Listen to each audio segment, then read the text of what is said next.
ये है पूरे अफ्रीका कॉन्टिनेंट का सबसे बड़ा डैम, जिसके कंप्लीट होते ही पूरे अफ्रीका में एक बहुत बड़ी जंग छिड़ने वाली है और इसकी वजह से कई मुल्कों ने अपने वेपन्स तक डिप्लॉय कर दिए हैं। इस डैम के रिजर्वायर की बात की जाए तो हैरानकुन तौर पर ये 2 न्यूयॉर्क सिटी और 1 लंदन सिटी से भी ज्यादा बड़ा है। इसकी हाइट गोल्डन गेट ब्रिज से भी डबल है और ये अकेला डैम अफ्रीका के इस छोटे से मुल्क की गरीबी दूर करने की ताकत रखता है। पर जैसे जैसे इस डैम की कंस्ट्रक्शन हो रही है, उसके साथ ही अफ्रीका की सबसे बड़ी जंग का खतरा भी दिन ब दिन बढ़ता जा रहा है। पर सवाल ये है कि सिर्फ एक डैम इतना डेंजरस कैसे हो सकता है कि इसकी वजह से पूरा अफ्रीका वॉर की तरफ जा सकता है। सैटेलाइट की इस इमेज में ये वाज़े तौर पर देखा जा सकता है कि पूरे इजिप्ट को छोड़ के बस ये एरिया है जो ग्लो कर रहा है। हैरानकुन तौर पर दुनिया के 29वें सबसे बड़े मुल्क की 95% आबादी इस पतली सी लाइन के अंदर अंदर यानी रिवर नाइल के आसपास रहती है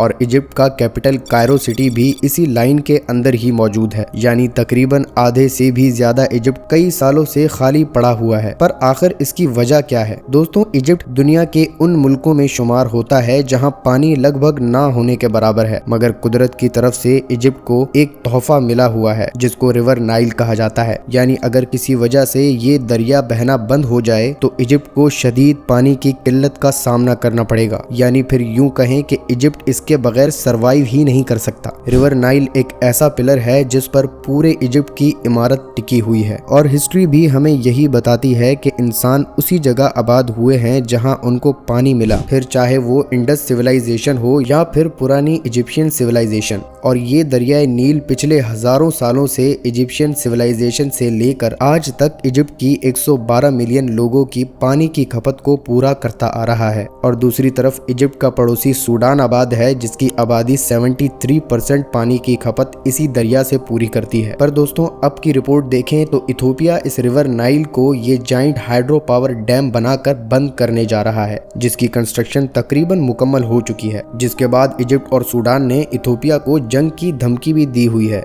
दोस्तों, ब्रिटिश रूल और कई सिविल वॉर्स के बाद इथोपिया ने पिछले 20 सालों में अपनी 21% आबादी को मौजूदाती तौर पर गरीबी से निकाला है, मगर अभी भी इथोपिया में एक बड़ी आबादी के पास इलेक्ट्रिसिटी मौजूद ही नहीं है। इसीलिए इथोपिया अपनी एनर्जी की जरूरियात को पूरा करने के लिए करोड़ों डॉलर्स अपने एनर्जी सेक्टर पर खर्च कर रहा है। दोस्तों, इतना बड़ा डैम अफ्रीका के रीजन में लोग पहली बार देख रहे हैं। 145 मीटर की हाइट और 1780 की चौड़ाई रखने वाला ये ग्रैंड इथोपियन रिनाइसेंस डैम जो पूरे इथोपिया का फ्यूचर बदल देगा। $5 बिलियन खर्च करके इथोपिया ने इसकी कंस्ट्रक्शन 2011 में बिल्कुल सूडान के बॉर्डर के पास यानी 40 किलोमीटर के फासले पर करना शुरू कर दी थी। ये अकेला डैम 6500 मेगावाट बिजली जनरेट कर सकता है। लेकिन ये अकेला ही डैम नहीं है। इथोपिया 2 डैम्स बना रहा है, यानी मेन डैम जो सूडान से 40 किलोमीटर दूर है और दूसरा डैम जो 3.5 मीटर दूर है। ये डैम इथोपिया की अभी की इलेक्ट्रिसिटी प्रोडक्शन से भी ट्रिपल इलेक्ट्रिसिटी इथोपिया को प्रोवाइड करेगा। इससे इथोपिया न सिर्फ अपनी पावर शॉर्टेज को सॉल्व कर सकता है, बल्कि साथ साथ वो अपने पड़ोसी मुल्क को भी ये एनर्जी एक्सपोर्ट करके अपनी इकोनॉमी मजबूत कर सकता है। दोस्तों, इथोपिया और इजिप्ट के बीच में 2020 में टेंशन्स तब बढ़ना शुरू हुई जब इथोपिया ने अपने डैम का रिजर्वायर फिल करना शुरू किया। इजिप्ट के फॉरेन मिनिस्टर ने यूनाइटेड नेशन को इस मामले में आने की रिक्वेस्ट भी की और तीनों मुल्कों में एग्रीमेंट के तहत इक्वल शेयर की मांग की और उन्होंने कहा कि ये 2015 में किए गए एग्रीमेंट को इथोपिया तोड़ रहा है, जिसमें ये कहा गया था कि कोई भी मुल्क दूसरे की इजाजत के बगैर दरियाए नील पर कंस्ट्रक्शन नहीं कर सकता और अगर इथोपिया ऐसा करता है तो हमारे पास मिलिट्री ऑप्शन भी टेबल पर मौजूद है।